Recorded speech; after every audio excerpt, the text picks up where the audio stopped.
All kids are born genius, but are crushed by society.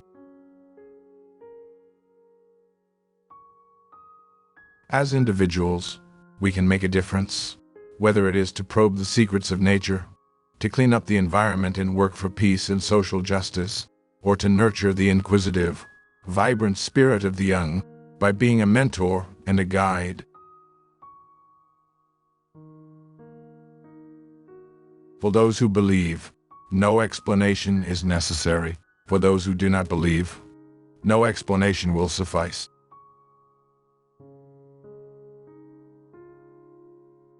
Gossiping is essential for survival because the complex mechanics of social interactions are constantly changing. So we have to make sense of this ever-shifting social terrain.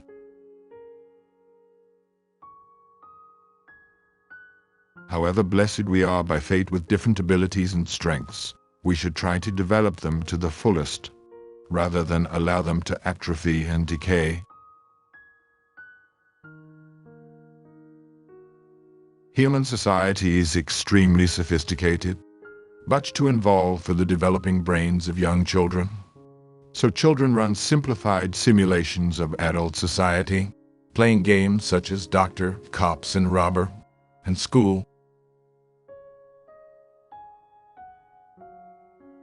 Humans are natural-born scientists. When we're born, we want to know why the stars shine. We want to know why the sun rises.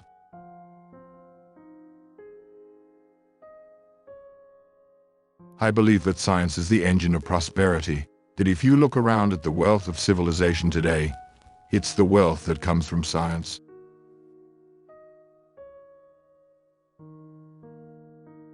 I have concluded that we are in a world made by rules created by an intelligence.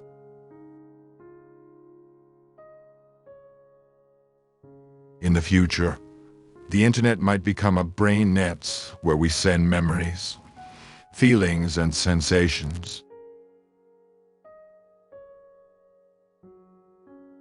Instead of blaming fate, I think we should accept ourselves as we are and try to fulfill whatever dreams are within our capability. Intelligence seems to be correlated with the complexity with which we can simulate future events.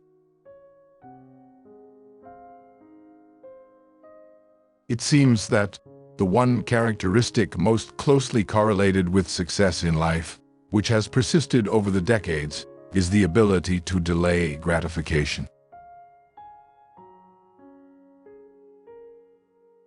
It's pointless to have a nice, clean desk because it means that you are not doing anything. Keep the flame of curiosity and wonderment alive, even when studying for boring exams. That is the well from which we scientists draw our nourishment and energy. No matter how beautiful the theory, one irritating fact can dismiss the entire formulism, so it has to be proven. 1 in 200 stars has habitable Earth-like planets surrounding it. In the galaxy, 500 million stars have Earth-like planets going around them. That's huge, 500 million. So when we look at the night sky, it makes sense that someone is looking back at us.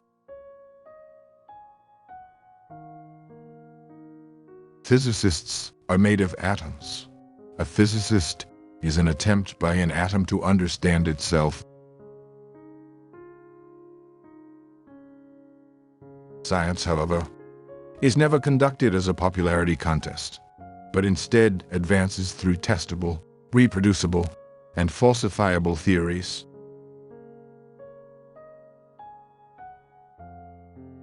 Some people seek meaning in life through personal gain, through personal relationship, or through personal experiences. However, it seems to me that being blessed with the intellect to divine the ultimate secrets of nature gives meaning enough to life.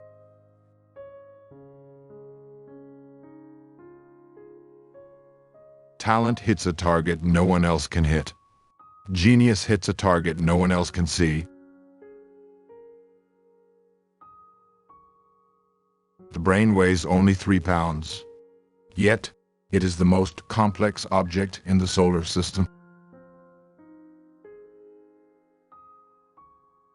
The laws of physics, carefully constructed after thousands of years of experimentation, are nothing but the laws of harmony one can write down for strings and membranes. The laws of chemistry are the melodies that one can play on these strings. The universe is a symphony of string.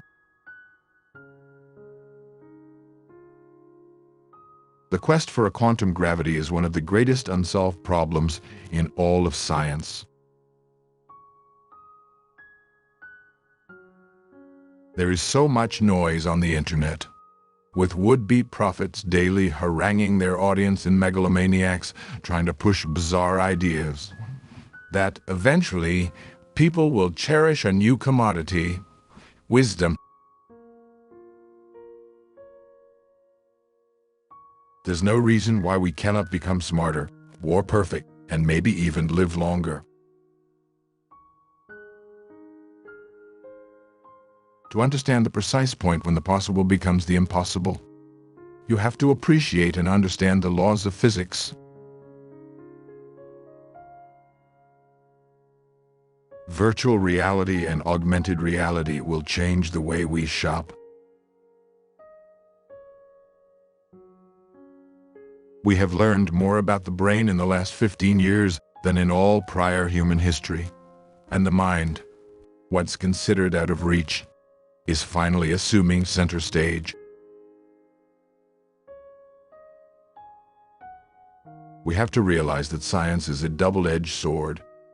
One edge of the sword can cut against poverty, illness, disease, and give us more democracies. And democracies never war with other democracies. But the other side of the sword could give us nuclear proliferation, biogerms, and even forces of darkness. We should try to leave the world a better place than when we entered it. You can mass-produce hardware. You cannot mass-produce software. You cannot mass-produce the human mind. Your cell phone today has more computer power than all of NASA when it put 2 men on the moon in 1969.